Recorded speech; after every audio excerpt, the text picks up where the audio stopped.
Here are the results for Friday, December the 10th, and the selections at Calder for Saturday, December the 11th. In the first race, I passed the race, so my first selection was in the second, where I had Concerto's Song. Made an easy lead like I thought he would, but in mid-stretch he gave it up, finished a disappointing fifth. In the third race, I liked Elusive Laura. Made a big move on the turn, couldn't withstand the winner, and was second best at 5-2. In the third race, my selection was Smashin' Through. I thought Smashin' Through was a solid investment, so I doubled the investment, even though he appeared to be running at a higher tag, but he was coming out of Starter Allowance Company. He went off at a glorious 7-1, and as they came into the stretch, Smashin' Through out to about a 4.5 length lead. Targe has used that Red Sea opening to try to come after this leader, and he's the only one with a shot right now. It's Smashin' Through in front. Targe motoring home in the second spot. Chief Bear runs along in third. Smashin' Through from Targe. It's Smashin' Through wire to wire. What a big win. Paid $16.20. I had 10 to win on him. Got $81 back. That was a nice win. I passed the fifth, passed the sixth, and in the seventh was my next selection where I had Mighty Score. Mighty Score was 8-5 and was second best to my third selection, Moon Nissel, who won the race at $19. In the eighth race on the turf, I finished third with And I Like It Too, who was coming off of a stakes race, dropping into Allowance Company. Disappointing, although the crowd let him go off at 12-1, so I guess his chances weren't as good as perhaps I thought they were.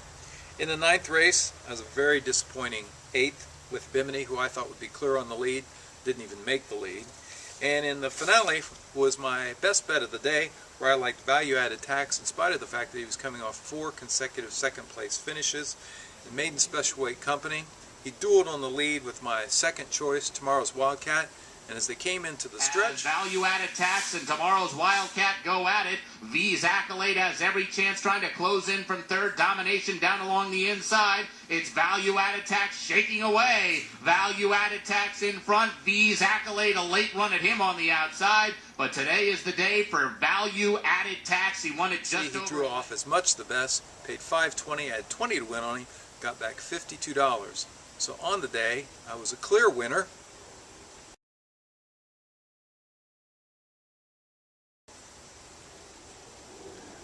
A nice profit today of $63 as I made over $133.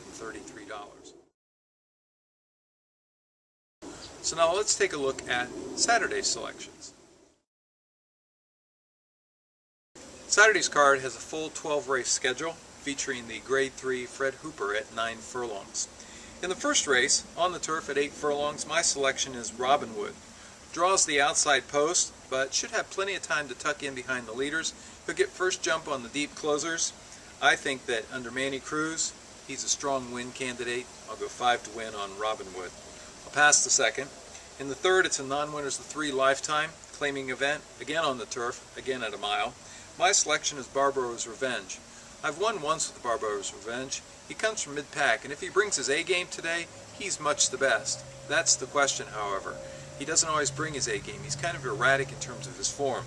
I think today might be the day, and against this light field, Barbaro's Revenge in the third. I'll pass the fourth. In the fifth race, my selection is Wildcatter. Although I don't intend to bet on Wildcatter, so he debuts for Christophe Clement. He has Joe Bravo. He looks good, but not good enough to bet on, as there are 2 other horses that I think have a real good chance to win. The Waco Kid, and then if Best Glacier draws in off the AE, so I'm going to take it easy and not bet that race. I'll pass the 6th, I'll pass the 7th. In the 8th race, an optional allowance claimer, again we're on the turf, this time at 9 furlongs, my selection is Prizes Galore. Prizes Galore comes from well off the pace today and should be a pretty healthy price. I think there's a lot of speed in here today. I think especially at this 9 furlongs, we're looking at a deep closer. Prizes Galore is one of my upset picks for today. The 9th and the 10th both feature double-digit odd horses on top for me. In the 9th, it's an allowance race going 6 furlongs. You look at the past performances for Joe's Blazing Action, and there are 4 races that jump off the page. Do you see them? Yeah, those are the ones. The Beyer speed ratings of 9, 5, 2, and 21. What would make me pick this horse? Well, when he won at 11-1, he ran a nice Beyer figure that day, and you'd say, well, that must be an aberration.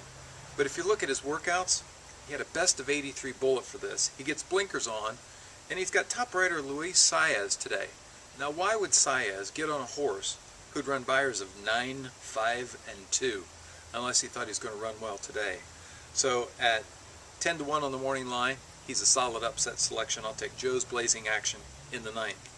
In the 10th, I like Almirad. We're on the turf at 7.5 furlongs, and none of the horses in here have experience at this unique distance except for Almirad. And ironically, Almirad's best race came when closing from mid-pack at this distance on the Calder turf. There's enough running front runners in the field to set it up for Almirad's late run. I'll take Almirad at 8 to 1 in the 10th. The 11th is the featured Grade 3 Fred Hooper. Mambo Meister is the class of the field. He's a multiple graded stakes winner. Last year he ran 5th in the Breeders' Cup, dirt mile, finishing less than 2 lengths behind the winner. He loves the Calder racetrack. The only thing going against him that keeps him from being a bet of the day is the fact that at 9 furlongs he's got 4 starts, no wins, no seconds, and 1/3. But he's run many triple Beyers. He's drawn off in a mile on a 16th, and I think in this field he's going to get a mid-pack trip, and I think he's much the best on class. Mambo Meister. I think the horse to watch out for is St. Maximus Gallo, who's lightly raced, a 3-year-old, finished 3rd behind Looking at Lucky at Indiana. He could be the pick, but I'm going to stick with the local horse, Mambo Meister. The 12th and final is a maiden claimer at 7 furlongs. My selection is Elle's Applause. Elle's Applause debuted 2 weeks ago, going 9 furlongs on the turf. Didn't show anything at all. So the fact that he comes back so quickly, drops in class to the bottom, goes dirt off of a turf debut, goes sprint off of a 2-turn debut. Trainer Leo Asperu is 20% with second-time starters. I think he comes back quickly because they think that he's in good form. So I'll take Elle's Applause in the finale. Tomorrow morning we'll have some simulcast selections from around the country, and then we'll come back on Saturday night, Sunday morning, see how we did, and have the selections for Sunday.